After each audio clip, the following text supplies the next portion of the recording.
The betrayal of a brother is one thing one cannot forgive. But when you find out, or rather, when you discover the man your brother is working for is the literal reincarnation of the devil himself, you tend to forget things. This is the Ghost Fleet, and if you're not caught up, go check out my previous videos before you watch this one. It gets wicked real quick, and our story continues where we left off a few years in the future with the man, a senator to be specific. He was on his way to join a meeting with some of the most powerful men in the country.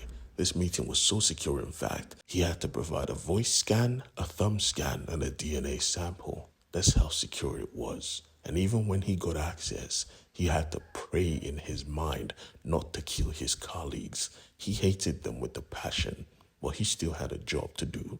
So he wore a smile. "Hey fellas, how you been?" No response. You would expect it would be a boardroom, but nah. This was a literal temple-like structure with a moat of blood. These guys were Satanists, and it was very obvious. These guys were not playing. They were powerful, and they knew it. They were not here to talk. They wanted a report. "Have you found the fourth yet, Senator?" The senator was calm because he knew he had. He informed them as much, and they were happy. "Good. Where is it right now?" He said, "Oh, the Ghost Fleet is taking care of it. I trust them." The other senators were skeptical because the last time the Ghost Fleet was involved, the third was exposed. They do not want exposure this time. He lit his cigar and said, "Relax. These guys are very equipped for the job. What is the point in dismantling their operation when they do tight, efficient work? We will never have another replacement. So we integrate them." They had no response, so they all agreed. "All right, you have the command." And he smiled. "Thank you. I have my best man on the job." And we see who this best man is instantly. Shocker, it was Ward. And he was not a boss, no longer a carrier, but the boss of the whole operation. He betrayed his brother for a promotion. Things were about to take a very wicked turn, because at that moment he was getting a call from one of his boys sent over to get the fourth. He couldn't take the call in public, so he got a secure line in his office, and he responded only to find out everyone who was there was dead. No single soul was left alive.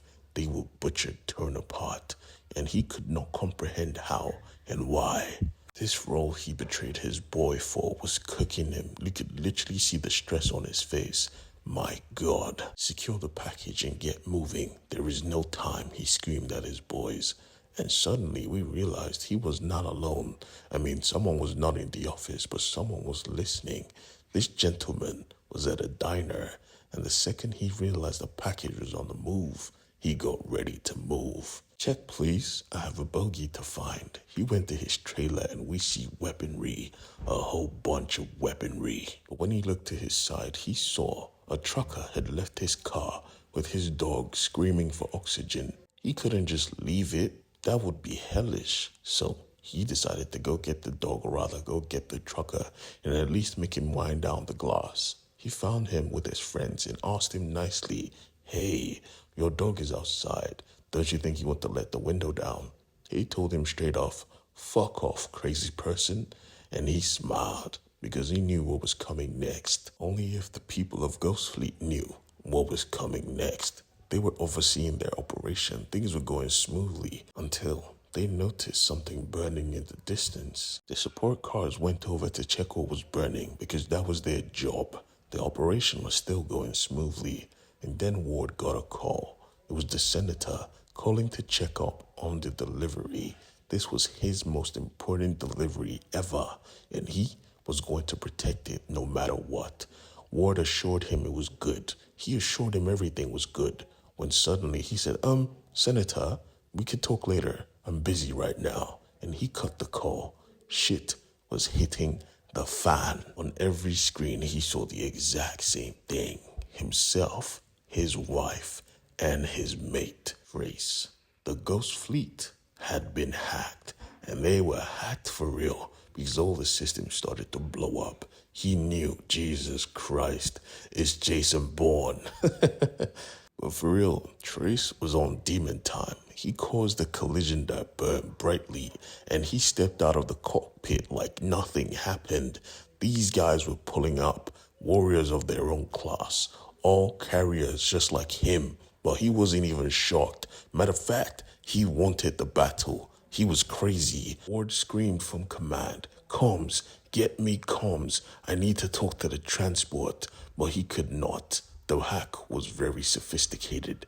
No communications in or out. All the couriers were on their own, trapped on a road with Trace, and Trace was on demon time. The only person he could talk to was the driver of the truck itself, and that was because he was far away. "Son, I'ma need you to pull away. Do not go to that area. These boys are fucked. You will never survive." He said, "Like hell, I'm just going to ram straight through it." Ward warned him, "Boy, I know who that man is. You do not want to fight him. He will kill you." As we see in the midst of the smoke, one man stood, and he was equipped with a bow and arrow. Would you believe that with a bow and arrow, he was able to stop a truck that was equipped to survive a nuking? Yeah, that is Trace. And this story gets wicked real quick. Don't forget to subscribe and drop a like in the comment section and drop a comment in the comment section. Peace.